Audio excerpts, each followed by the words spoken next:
O tema nosso hoje se chama visão.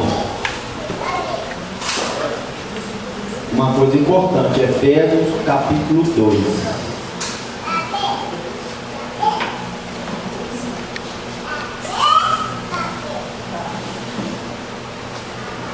A palavra da noite é visão. Quando você entra dentro de qualquer empresa, as pessoas aí que já trabalham dentro de empresa ou que trabalharam, toda empresa tem seu código de ética, tem sua política de gestão, e nessas políticas vem escrito qual é a visão da empresa e qual é a missão da empresa. Visão está relacionado aonde essa empresa quer chegar. Isso é visão para a empresa. E missão está relacionado o que ela precisa fazer para poder chegar e alcançar a sua visão. Visão está relacionada a coisas futuras ou coisas que não estão aparentes aos olhos. Então isso é visão. A palavra de Deus fala lá em 2 Coríntios, no capítulo 5, versículo 7, que o justo viverá pela fé e não pelo que vê. Aqui está diferente, não é visão. Então a gente vai entender que todo cristão, crente em Jesus Cristo, aquele que segue, os mandamentos de Jesus Cristo, ele tem que ter visão na vida dele, porque aí sim, se ele não tiver visão, ele não tem fé. E quando ele vai ter visão? Quando ele se torna um convertido a Jesus Cristo, porque aí o véu que tampava a sua visão, ele cai por terra, ele se torna liberto, começa a ver e enxergar coisas que quando ele estava no mundo, ele não via. Então aqui no capítulo 2 de Efésios, está escrito assim, primeiro versículo: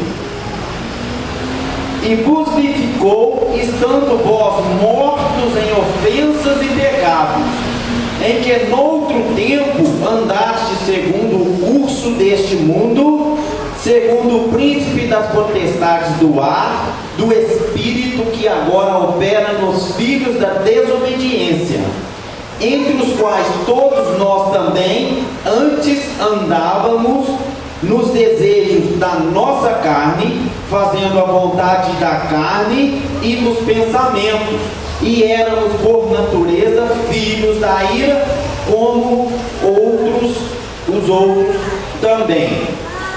Então aqui está falando que antes de nós conhecermos Jesus Cristo, se uma pessoa olhasse para você e falasse alguma coisa que te ofendesse, você queria pagar com a mesma moeda, você queria tratá-la do mesmo jeito ou pior. E isso antes de nós sermos cristãos convertidos. Então a nossa visão, a gente via a pessoa nos ofendendo, a gente não queria deixar barato, a gente até falava assim: eu não levo desaforo para casa. Essa é a frase do mundo, que a pessoa não aceita desaforo, não aceita ofensa, mas é porque a visão dela está limitada, ela não consegue ver além. E o que Jesus Cristo veio nos mostrar foi a visão. Você não precisa agir dessa forma, porque o que está agindo na pessoa, você não consegue ver, mas você tem a certeza e sabe o que está agindo na vida dessa pessoa, que é um espírito maligno, que faz com que ela trate com ofensa e trate de forma que ela possa tirar o seu proveito próprio. Ou seja, massagear seu ego. Ela não quer sair, entre aspas, perdendo. Aí ela pensa que você, por ser cristão, muitas vezes, ela vai poder querer zombar de você. Só que quem trata com ela, quem vai tratar com ela, não somos nós.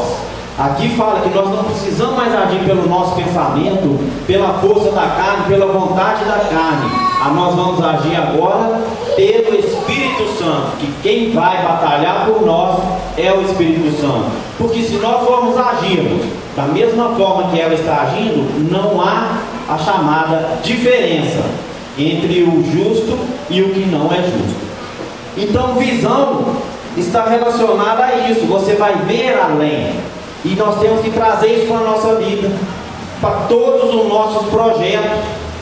Vou dar um exemplo, o pastor até citou aqui que está com uma proposta para quem tem agora uma nova visão para o próximo ano, a gente precisa renovar, né, as nossas visões. Qual é a sua visão? Qual é a área da sua vida que precisa mudar? Que esse ano foi um caos, que te puxou para baixo, né? Que te afogou, como foi citado aqui há uns dias atrás, né? A bicicleta que afogou o homem. Qual é aquela bicicleta que está te puxando? É hora de você ter visão sobre essa bicicleta, visão sobre essa situação mudada, diferente. Espera aí, se isso está me atrapalhando, isso não está me ajudando em nada e está fazendo eu andar para trás, eu vou ver diferente essa situação. Por exemplo, eu tenho uma doença que o médico falou que é genética, eu herdei da minha mãe e herdei do meu pai. Ou seja, o médico está dizendo para você que não tem remédio, muitas vezes, para essa doença, mas a sua visão é de cura. Por quê? Porque o nosso Deus cura. Então você vai ter uma visão nova e renovada em cima disso. Não é verdade? E o que vai fazer mudar? Aí você fala assim, mas como? Se o médico determinou, ele que estudou, ele é o especialista, mas a última palavra não pode ser dele. A última palavra é de Jesus Cristo, que te liberta, te cura, te salva e te propõe nova vida. Se você deixar as coisas do mundo e buscar o socorro no mundo, você está deixando Deus de lado. Eu não estou dizendo que não é para você tratar, é sim para tratar, porque há um tratamento, mas quem vai curar é o Senhor. Você vai enxergar a cura daquele problema. Pode ser doença, pode ser um problema financeiro, de repente a pessoa está endividada, não está conseguindo pagar, né? Às vezes passando até necessidade, mas isso não testemunha a presença de Deus na sua vida. Então aí você vai ter uma nova visão. Espera aí, eu já vejo na minha vida, a minha vida financeira próspera, né? Eu vejo a minha vida familiar próspera, sem os ataques, sem a enganação do inimigo, sem o inimigo vir fazer a arruaça que ele pensa que pode fazer, porque agora eu sou de Jesus, a minha família é de Jesus, meu trabalho é de Jesus, ninguém pode tomar o seu lugar, porque ele está preparado para você. Essa é a visão. Você tem que ter visão, como dizem, né? Visão de quê? De águia, visão alta, visão grande. Isso é pecado? É claro que não. Tem um palestrante que ele costuma falar o seguinte, o nome dele, ele é chamado, muito conhecido, de professor Marins. Ele fala em relação à visão, fala aqui, não tem problema você enxergar as estrelas e querer as estrelas, alcançar as estrelas e alcançar as nuvens. O problema é você enxergar as nuvens e alcançá-las. Por quê? Você enxergou pouco, alcançou pouco e ficou satisfeito com pouco. Não prosperou, não cresceu, não vai ter visão grande, não vai ter, aquela necessidade de buscar o que tem preparado para você e que é grande, porque Deus não dá coisas pequenas para quem quer ser grande. Pode esperar coisas muito grandes, porque Ele também prepara o coração, não é verdade? E o seu coração é a terra. E um dos exemplos maiores e mais belos que eu vejo na Bíblia, você vai abrir aí lá no livro de Números, no capítulo 13, você vai ver que maravilha de exemplo, e vai ver qual é a diferença do que tem uma visão grande e o que tem uma visão pequena. Como que o pessoal agiu nessa situação. Números capítulo 13, você pode abrir com calma aí, a gente vai ler aqui e vamos comentar e ver aqui qual é a diferença do que tem uma visão grande, uma visão de Deus, do que tem uma visão pequenininha de homem fraco e de homem incrédulo. Nessa passagem aqui sobre, Moisés envia 12 homens, são enviados para espiar a terra de Canaã. Próximo às portas de Canaã estava ali acampado, Israel. Quando Moisés tirou o povo do Egito, após 40 anos, eles chegaram próximo de Israel, mas eles não puderam entrar diretamente em Canaã. Era uma terra habitada. E aí o que Deus fez? No versículo 1 diz o seguinte a palavra do Senhor: e falou o Senhor a Moisés, dizendo, presta atenção, quem falou a Moisés? Foi o Senhor, foi o próprio Deus, falou para Moisés, dizendo, envia homens que espiem. Esse espiar aí é o que? Visão, que chega lá e tem uma visão do que acontece naquela terra, que espiem a terra de Canaã, que eu hei de dar aos filhos de Israel. De cada tribo de seus pais enviareis um homem, sendo cada qual maioral entre eles. Então pegou os 12 líderes das tribos de Israel que estavam ali, que eram descendentes de essas tribos, era por causa dos 12 filhos de Jacó. E se a gente continuar lendo aqui, eu não vou ler para poder poupar um pouquinho mais o tempo e a gente ser mais objetivo, mas eram os 12 filhos de Jacó que foram divididas em 12 tribos. E dessas tribos aqui pegou os 12 maiorais, ou seja, os maiores, os líderes dessas tribos.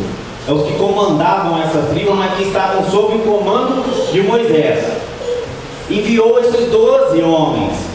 E aí foram para observar durante 40 dias. Eles ficaram às portas da terra de Canaã, observando tudo que se passava lá. 40 dias dava para eles verem tudo que estava lá, como é que estava a situação do comércio, qual era a movimentação, quem habitava naquele lugar, quem entrava na cidade, quem saía, do que eles viviam, né, o que sustentava a cidade. Após 40 dias foram, eles voltam para poder reportar e dar um relatório para Moisés em relação ao que tinha naquela terra, e que era a terra que Deus já tinha falado aqui. No versículo 1, ele falou, eu vou dar essa terra aos filhos de Israel. Isso é Deus falando. Então agora entra a situação. Aqui a gente vai ver direitinho como é que funciona a situação da visão. Aí o que acontece? A gente vai perceber que a partir do versículo 27, no mesmo capítulo 13, tá? Aí chega o pessoal reportando para Moisés o que eles viram. Houve coisas a mais um pouquinho atrás, a gente vai comentar. E contaram-lhe e disseram, fomos à terra, aqui nos enviaste, e verdadeiramente mana leite e mel. Foi comprovado que lá manava leite e mel. E outras, né, iguarias e outras coisas mais. E este é o fruto. Isso aqui, quando eles falam que este é o fruto, eles pegaram só para levar de amostra um cacho de uva que tinha que ser carregado por 2 homens. Imagina o tamanho do cacho de uva, né? Deve ser desse tamanho. Eles colocavam de um pau do outro e ficavam carregando o cacho de uva. O cacho de uva tinha que ser carregado por 2 homens, tão próspera que era a terra. Só que tem coisas mais aqui, né? O povo, porém, que habita, agora olha a visão pessimista. Existe a visão, né, otimista e a pessimista. Nós cristãos temos que ter visão otimista. Quem está no mundo tem a visão pessimista, raramente vai ter o otimista. O povo, porém, que habita nessa terra, versículo 28 aí para você acompanhar, que habita nessa terra é poderoso, e as cidades, então eles estão falando que o povo é poderoso, tá vendo? Está colocando e exaltando o povo, acima da capacidade deles. O povo, porém, que habita nessa terra é poderoso, e as cidades fortes e muito grandes. Isso aqui é o pessimista, está enxergando a impossibilidade. E também ali vimos os filhos de Anak. Mudando agora para o versículo 29, você vai ver quem são os filhos de Anak. Os amalequitas habitam na terra do sul, e os heteus e os jebuseus e os amorreus habitam na montanha, e os cananeus habitam ao pé do mar e pela ribeira do Jordão. Você vê que a cidade era toda sitiada, toda habitada, né? Então ali era mais difícil aos olhos deles de entrarem. Aí chega Caleb.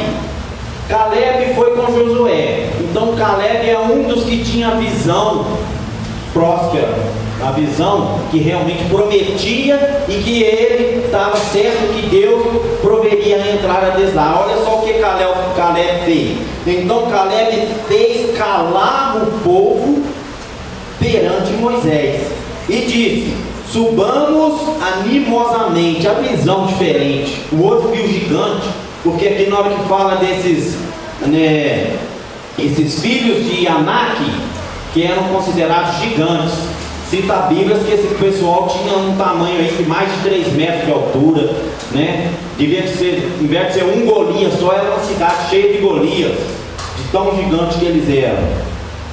Aí, então Caleb fez calar o povo perante Moisés. Por quê? Porque o povo estava falando tanta bobagem, tanta besteira, que já estava dando vontade.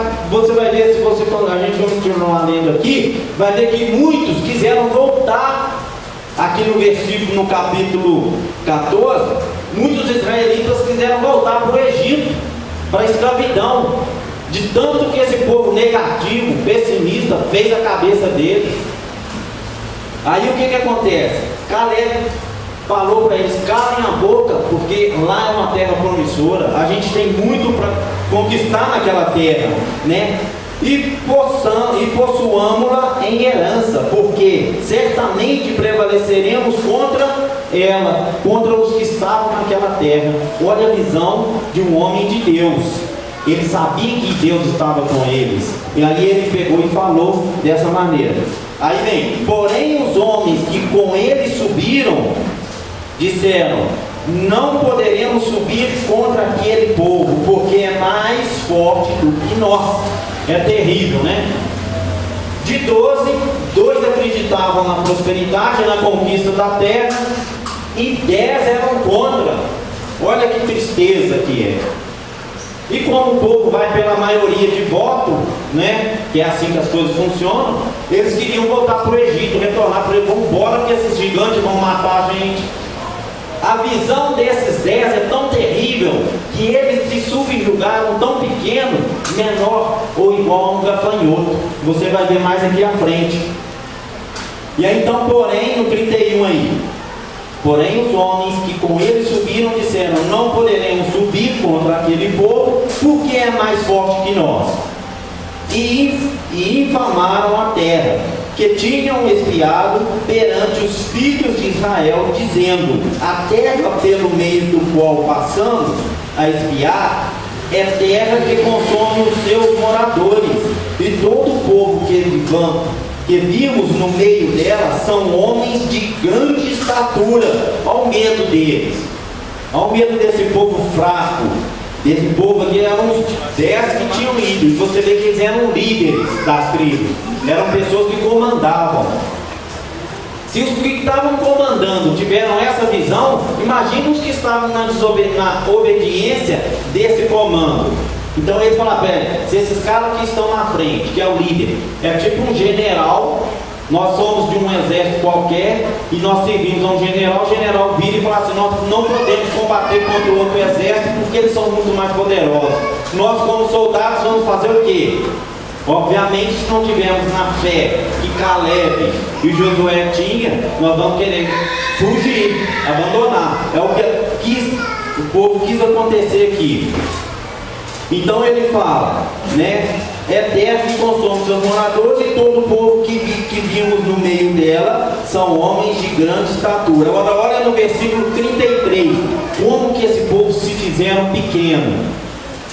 Eles fizeram o seguinte, versículo 33: também vimos ali gigantes, filhos de Anak, foi comentado que eram gigantes, descendentes dos gigantes, e éramos aos nossos olhos, olha a seriedade e a gravidade disso aqui, e éramos aos nossos olhos como gafanhotos.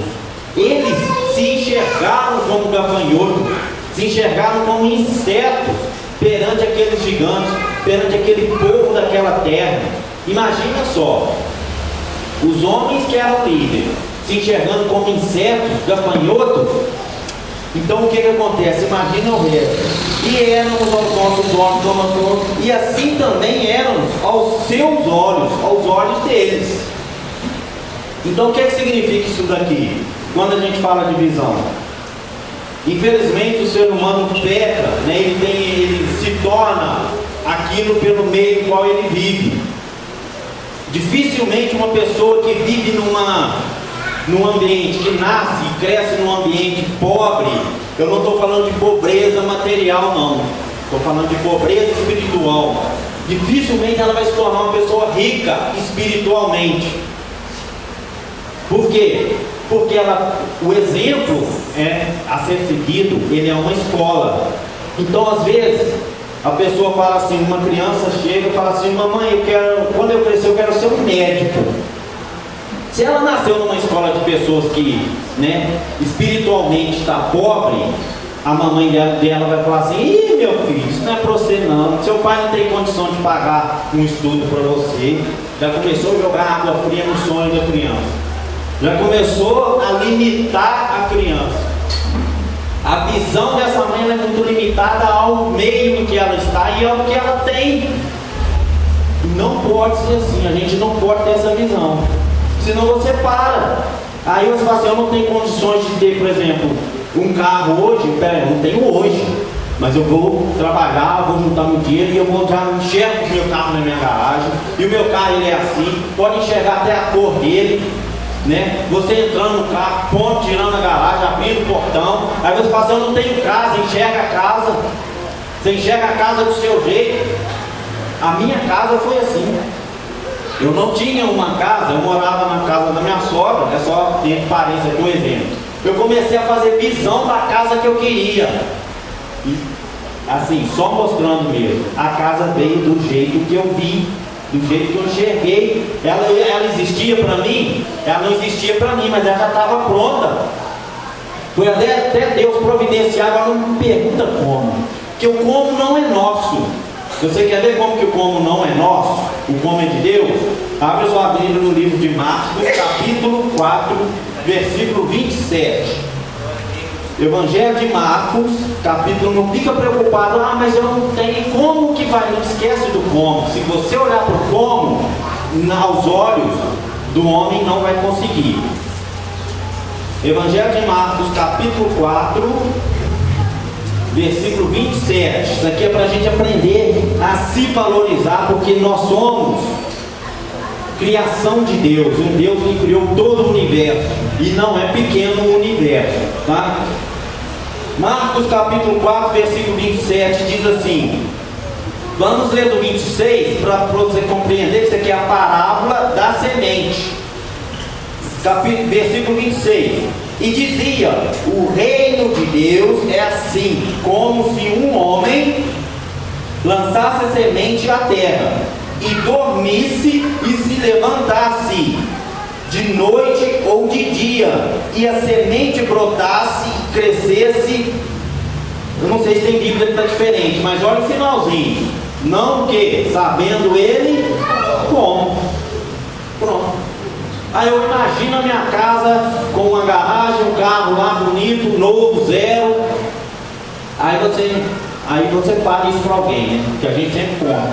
Mas conta para alguém que está na mesma fé, tá? Porque senão a pessoa ainda vai te derrubar ainda. Fala assim: ih, meu filho, ganhando isso que você ganha, esse salário mínimo.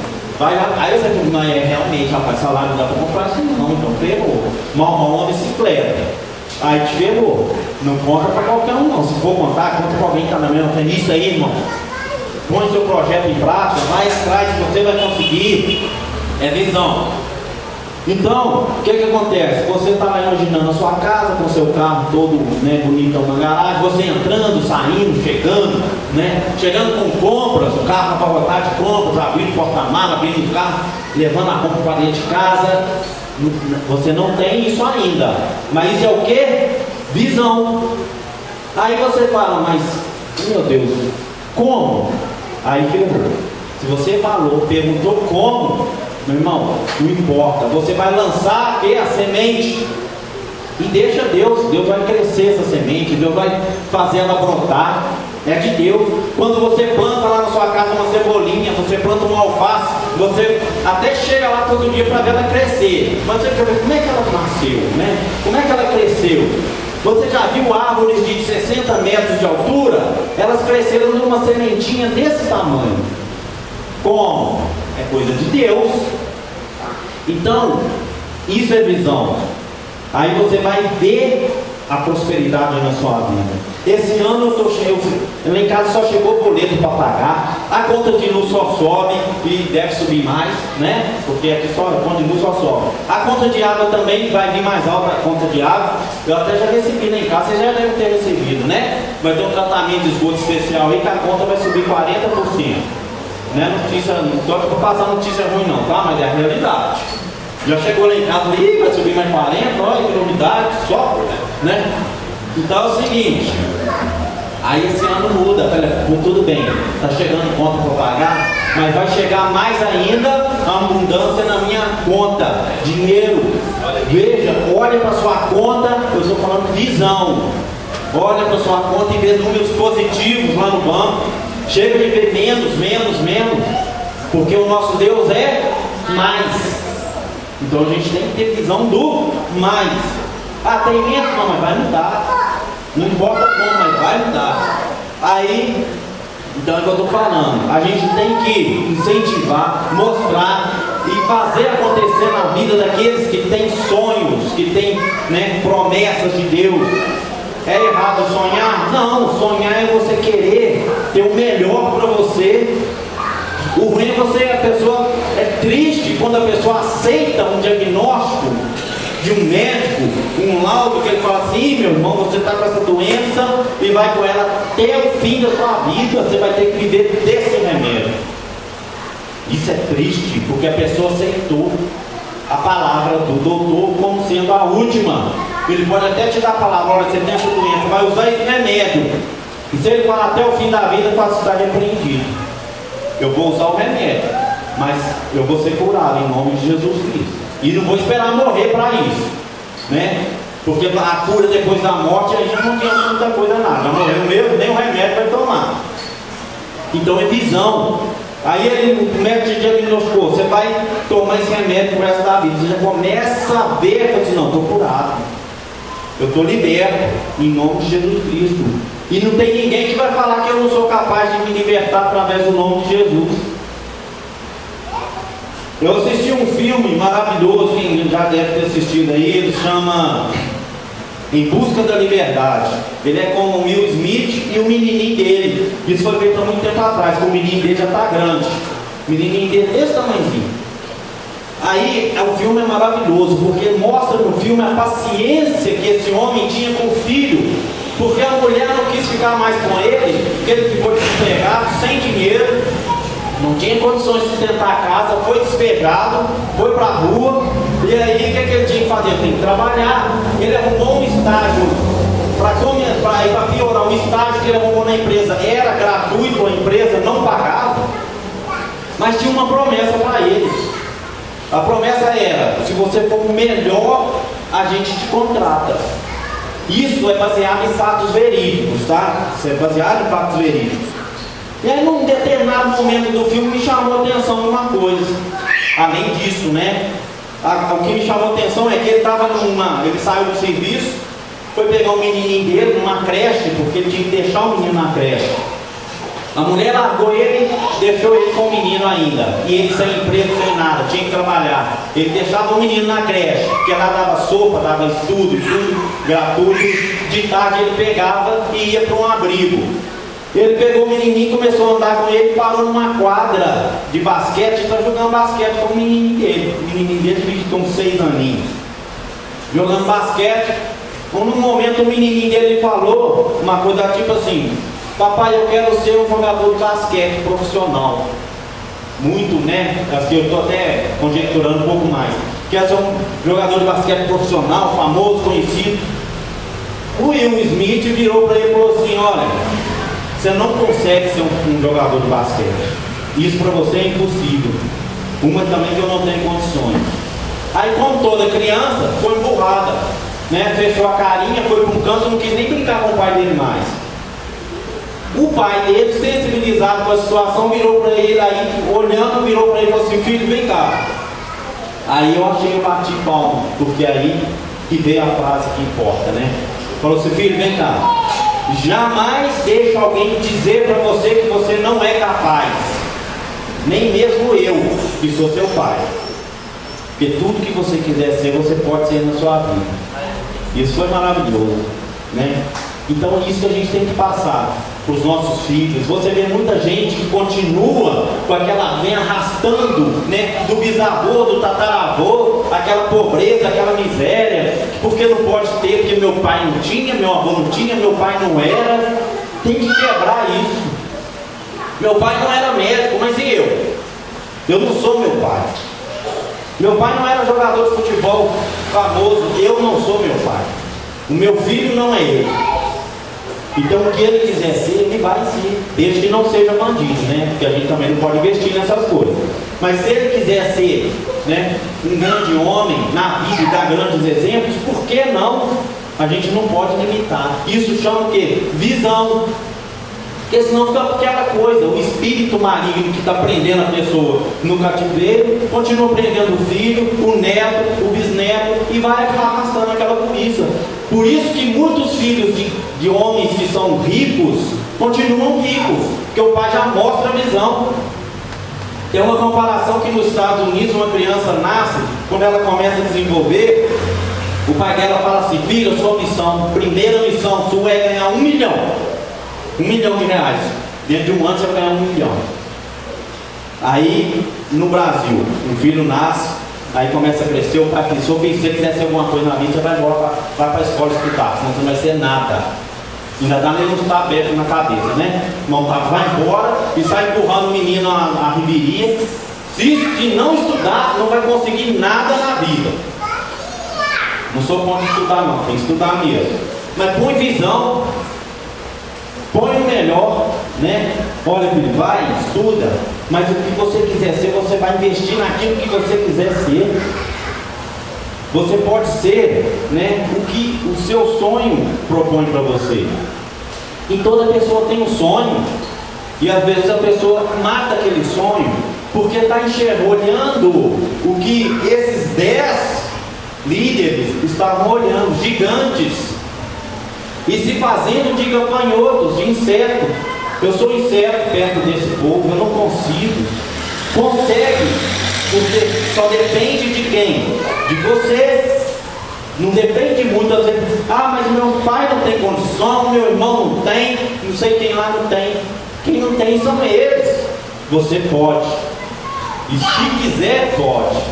Agora não determina tempo, porque na hora certa vem. Não determine como, só invista, acredite e vai. Isso é visão, é foco. Você precisa ter foco.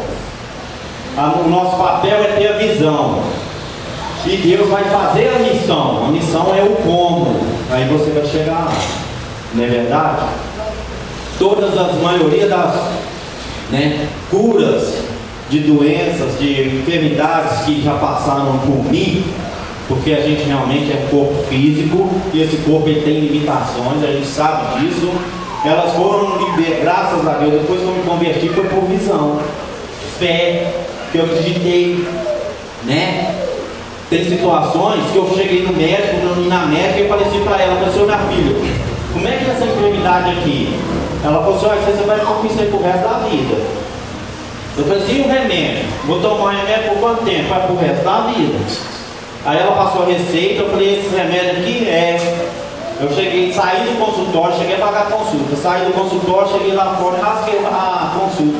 Não fui na farmácia, não fui em lugar nenhum. Falei assim: tá amarrado e repreendido isso. Não deu outro, fui curado. A gente não pode concordar com essas coisas, né? Mas isso é uma questão minha. Se você está falando de tratamento sério, eu não estou falando de você rasgar a receita não, tá? Você vai dar fé da pessoa. Você pode continuar e depois ainda ir lá no médico e falar: faz um exame para não confirmar. Não tem problema tomar o remédio, não tem problema. Mas você tem que trabalhar a sua fé para se libertar daquilo, do remédio, do mal, né? Do que está afligindo a sua casa, a sua família, um irmão. Isso quem sabe? Você sabe. Então vai começar aí um novo ano. Tenha uma nova visão, porque se você tiver a mesma visão desse ano, você vai ter os mesmos resultados. Conta é igual conta de matemática. Se você somar 1 mais 1 vai ser 2. Se você não acrescentar nada, você vai somar o resto da vida. 1 mais 1 vai ser 2. Acrescenta uma vírgulazinha, pelo menos mais um aí, 1 mais 1,1 vai ser 2,1. Aí você já começa a mudar. É visão. A visão, ela não tem limite. Não tem limite. Né? Se um filho de você falar, seu papai quer ser astronauta, e aí? O que você vai falar para ele? E meu filho, para ser astronauta você tem que ir lá para a NASA, tem que ir lá para não sei na onde. Eu sei de gente do Brasil que é astronauta. Vocês também já devem ter ouvido falar aí de homens brasileiros que foram cientistas e astronautas. Alguém limitou o sonho dele, falou para ele que você não pode porque ele está no Brasil, está em Conselheiro Lafayette, ou está em qualquer outro lugar, ou que a sua família não tem condições. Porque se você determinar, quem vai preparar é Deus. Quando Deus enviou esses homens para espiar aquele local, eu acredito que foi realmente para demonstrar a fé deles, porque Deus já sabia que aquela terra já estava prometida. E aí veio esses homens com essas informações aqui, fracas, inúteis, dizendo que não era possível. Tanto que depois, se você quiser ler em casa, você vai ver aqui, igual eu comentei, né, que lá no capítulo 14, o povo queria voltar correndo para o Egito, estava com medo do que aquele povo falou. Falei, isso aí é muito grande para vocês, eles vão nos massacrar. Só que eles esqueceram que tem Deus. Davi, quando foi enfrentar Golias, você acha que ele enxergou um gigante? Ele não enxergou gigante, ele enxergou uma vitória, a oportunidade da vitória grande, que ia exaltar mais ainda o nome do Senhor. Se Deus colocou ele ali, foi porque Deus tinha grande obra ali para fazer com ele, usando ele, pequenininho, menino, ele não queria nem saber, porque se eu vou lá e enfrentar, em nome do Senhor dos exércitos. Eles zombaram, até o povo de Israel zombou dele, os irmãos dele zombaram dele.